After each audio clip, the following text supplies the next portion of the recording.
Hi friends, I hope you all are fine. So today's video is about how to fix D drive or E drive, not showing my computer or laptop.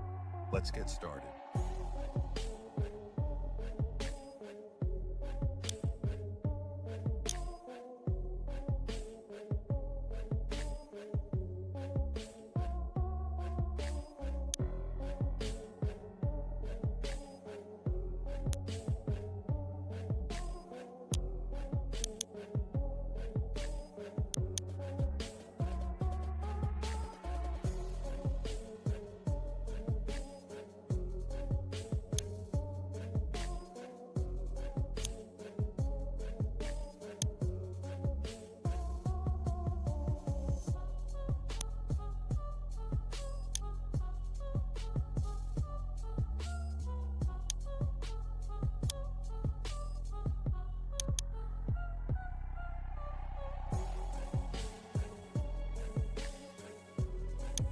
Through this quick way, you can fix D drive or E drive, not showing my computer or laptop.